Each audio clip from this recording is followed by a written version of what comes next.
Señoras y señores, Jaime Colpa. Definitivamente es un orgullo, un honor para mí tenerlo a mi lado para conocer un poco de esa historia de América, que a cada uno de nosotros nos mueve siempre y nos apasiona. Jaime, gracias por aceptar la invitación. Hombre, y qué bueno que podamos conocer un poco de esta historia, pero Jaime, magíster en historia, aspirante o en proceso de ser doctor en esta hermosa cátedra, profesor universitario durante más de 30 años. Eso puede decir que una persona autorizada para hablar de historia, Jaime. Sí, cómo no. La experiencia y los títulos permiten alcanzar, digamos, la aceptación de los medios académicos. Señoras y señores, Jaime Colpa. Jaime, ¿qué pasó con el descubrimiento de América? ¿Qué pasó cuando llegó esa gente? Pasó que hubo un proceso de penetración de los españoles a través de empresas conquistadoras que diezmaron a la población indígena y rápidamente ese proceso, que abarcó aproximadamente unos 80 años, terminó con la incorporación de las distintas gobernaciones, tanto en el Caribe como en Colombia, México, Panamá, Ecuador, Perú, Chile y Argentina. Jaime, hablan de exterminio, de genocidio, de que hubo robos, saqueos. Hablan de que hubo una cantidad de cosas donde la población aborigen se vio vulnerada. Es verdad, ¿qué pasó? Bueno, Alfredo, según las fuentes de la historia, hubo una violencia pedagógica por parte de los españoles para dominar, digamos, a la población indígena y someterla a un cambio donde ellos empezaban a trabajar en trabajos como extracción de la minería, y también el contacto entre el europeo y el indígena. Ellos trajeron una serie de enfermedades que con el tiempo fue diezmando la población, que se consideraba de 60 millones, y de los cuales entre 1500 a 1600 hubo un proceso en que esa población se redujo en un 70%. Los historiadores, algunos están en el lado de la leyenda negra de que hubo exterminio, genocidio, violencia sistemática, y otros que ven la leyenda rosa, que el proceso de sometimiento a un proceso de colonización implicó un avance en cuanto a la transmisión de una religión y de un sistema legal y de una cultura hispánica.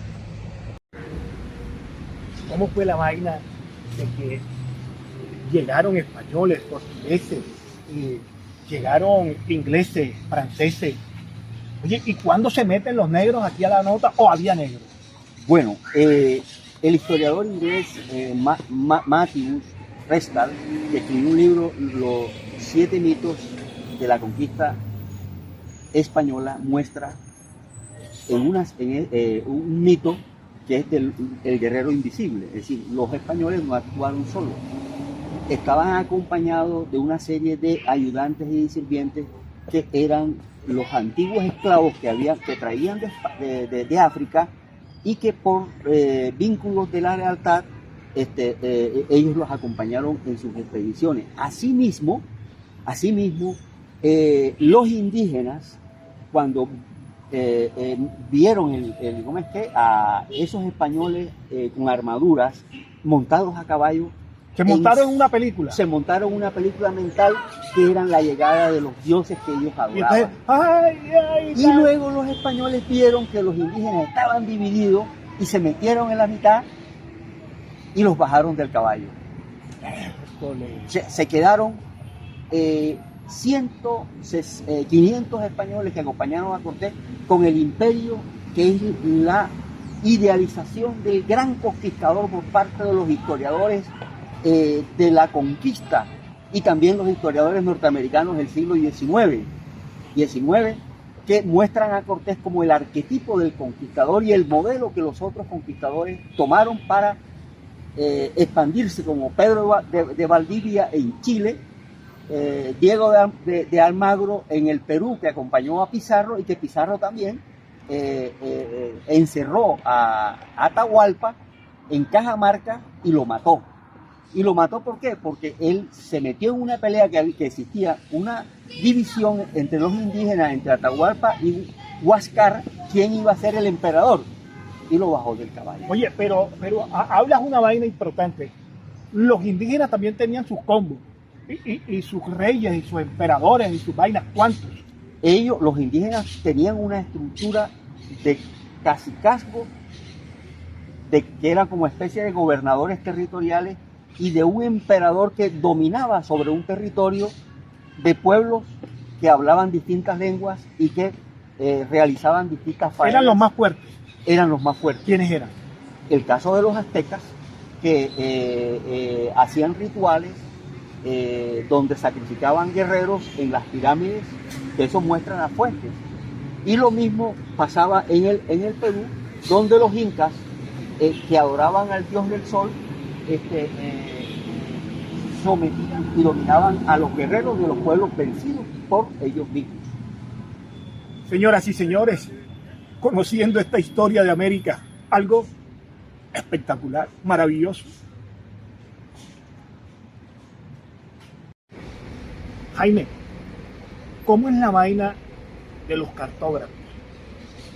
¿Cómo plasmaron la geografía de América, pero mezclada con historia? Que es una cosa que para la época era brillante. Sí, en las expediciones descubridoras de Colón incluían a un cronista, a un fraile religioso y a un cartógrafo, que era el que dibujaba las tierras que ellos conquistaban sobre los mapas. Por ejemplo, Juan de la Cosa, que acompañó a Pedro de Heredia en la conquista de la provincia de Cartagena, dibujó este mapa. Y este mapa, aquí aparecen las tierras que descubrieron y exploraron como pertenecientes a el continente asiático. Pero en 1505... Ellos creían que era Asia. Porque esa era... Colón murió con esa idea. Colón murió en Asia, no murió sabiendo que había descubierto un nuevo continente, porque si no, este continente se llamara Colombia.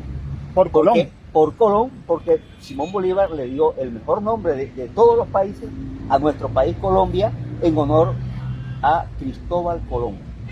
Ellos buscaban a Asia por la vaina de la seda, del intercambio comercial. Porque era que los otomanos se tomaron la ruta de Asia y no permitían que los franceses, los ingleses y los españoles llegaran a la India para traer mercaderías. Era la ruta de la seda. Entonces, ¿qué pasó? De que los portugueses y los españoles pensaron que podían dar la vuelta al mundo, porque la imagen del mundo era que el mundo era plano, y Colón desarrolló la idea de que la Tierra era redonda como una manzana, como señala el Gao. Entonces Martín Güeldés Müller, el 25 de abril de 1505, dibujó este mapa que incluyó estas tierras acá. Aquí aparece África, Europa y Asia. Ya no la de Juan de la Cosa, sino que un continente nuevo, el Nuevo Mundo, y lo llamó América, por Américo Vespucio, que era un cartógrafo florentino que se dio cuenta de que Pedro Álvarez Cabrales, expedicionario portugués que llegó a Brasil en 1501, no llegó a África, sino a América. ¿A qué parte? ¿A Brasil? A Brasil. A Brasil. Y entonces Güeldés Müller tuvo que ponerle el nombre del cartógrafo que él citó y se quedó el nombre de Américo Vespucio, un falso positivo.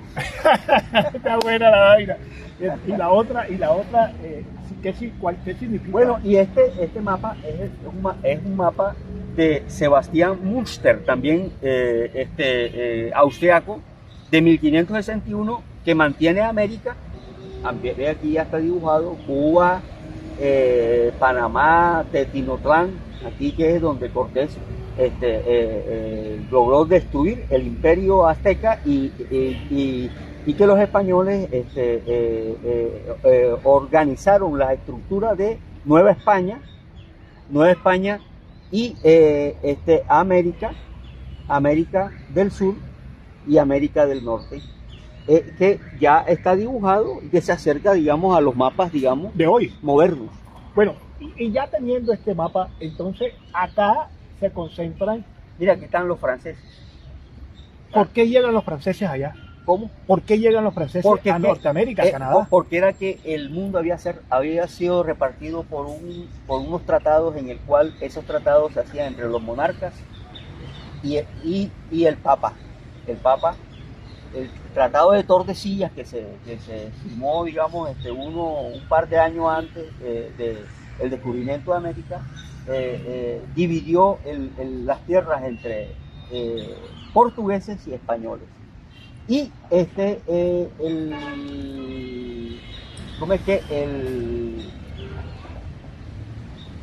el paralelo 25 grados que está al norte de la Florida, hasta aquí llegaba el dominio español. Y esas tierras eran ignotas, no habían sido descubiertas. Y entonces, obviamente, los colonos los colonos norteamericanos, ellos se trasladaron, compraron las tierras y empezaron el proceso de poblamiento y expansión hacia el oeste. Conociendo esta historia de América, espectacular. Señoras y señores, estamos, como a mí me gusta, en la calle, haciendo esta tarea de conocer esta historia. Bueno, yo estoy fascinado y espero que ustedes también. ¿Cuándo y cómo y quiénes son los negros que llegan? Porque a mí me hablan que llegaron negros que en África fueron reyes, que fueron príncipes, y también negros del común, pero que cuando llega la incursión de los europeos a África, fueron pillando a la gente y montándola en los barcos y la mandaron para América para que fueran esclavos. ¿Cómo fue eso? Bueno, con el descubrimiento de América se revive una práctica que en la antigüedad fue una norma, que fue la esclavitud. Y producto de que la población indígena, los indígenas empezaron a trabajar en las minas de Potosí, en las minas de Santa Fe de Antioquia, en las minas del Perú, pero la población empezó a morirse, a diezmarse. Y hubo una legislación de Fray Bartolomé de las Casas que señaló ese proceso y se prohibió el trabajo indígena en las minas de plata y de oro. ¿Eran muy débiles? Sí, eran muy débiles porque tenían las manos de pianistas. Ellos solamente cargaban el arco y la flecha y hacían, digamos, artesanías, no estaban preparados. Mientras en África habían guerras intertribales y los portugueses, que son los que abren la ruta hacia Asia. O sea, por eso Colón murió pobre, desprestigiado y olvidado. Porque Colón, el compromiso con la reina era abrir una ruta hacia Asia, porque había que comerciar.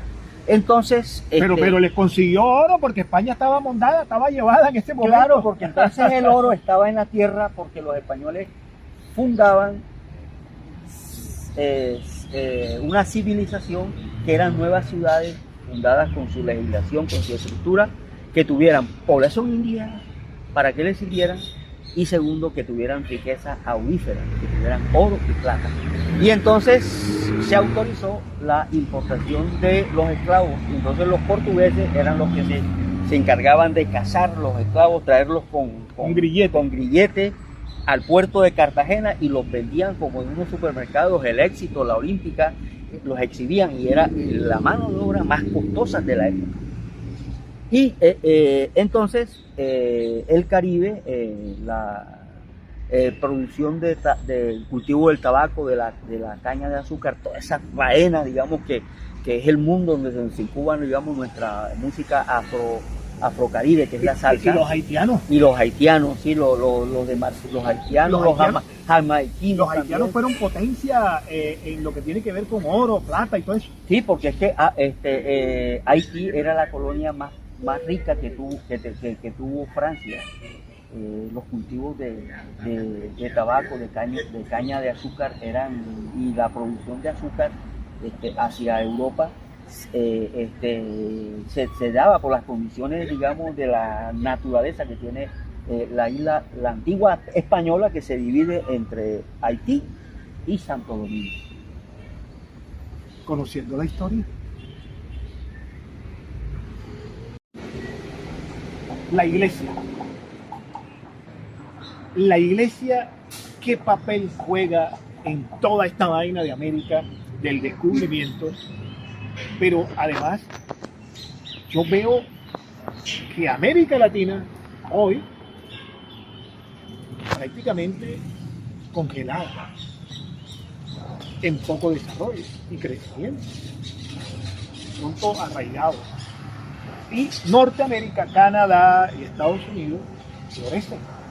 De pronto se mete por ahí Brasil. ¿Qué pasa? ¿Por qué? Bueno, el pasado incide sobre el presente. Isabel y Fernando eran los reyes católicos. Ellos habían establecido un patronato con el Papa de promover y evangelizar a esa población indígena que pertenecían, según algunos historiadores, digamos, a las tribus perdidas que se perdieron allá cuando se destruyó la Torre de Babel. Mientras la colonización de Norteamérica fueron los protestantes quienes compraron los barcos, los apertrecharon y se trasladaron hacia esas colonias que fueron fundando. Asimismo también el caso de los portugueses, de los franceses, parte de Francia que es católica, pero muchas regiones de Francia se desarrolló la reforma luterana. Y Max Weber en su obra donde la ética del capitalismo, la ética protestante del capitalismo, muestra de que los países protestantes progresan más porque los protestantes se dedican, digamos, al trabajo capitalista y le dan un valor a la educación y a la formación universitaria mucho más que los católicos, que tienen rituales, digamos, de sometimiento y de la, digamos, resurrección y la salvación hacia el más allá. Y no se preocupan por crecer. No, por trabajar en el más acá. En el más acá. El problema es el presente. En el presente, en buscar billetes. El presente es lo único que yo tengo, dice Julieta Vanegas. Señoras y señores, conociendo esta historia, maravilloso. Espectacular. Mi hermano. Bueno, Alfred. Toda gracias. Que se repita. Conociendo la historia, conociendo parte de la historia de América con Jaime Colpa. Un experto, un hombre que tiene carretera en esto de la historia. Mi hermano, muchísimas gracias. Muchas gracias y nos veremos en una próxima oportunidad en este mismo canal. Señoras y señores de telatiroplena.com, suscríbanse al canal de YouTube, suscríbanse a nuestras redes sociales. Este servidor, Alfredo Felipe, les dice muchísimas gracias con la cámara de Dayana. Ahí nada más. Chao, chao, bye, bye.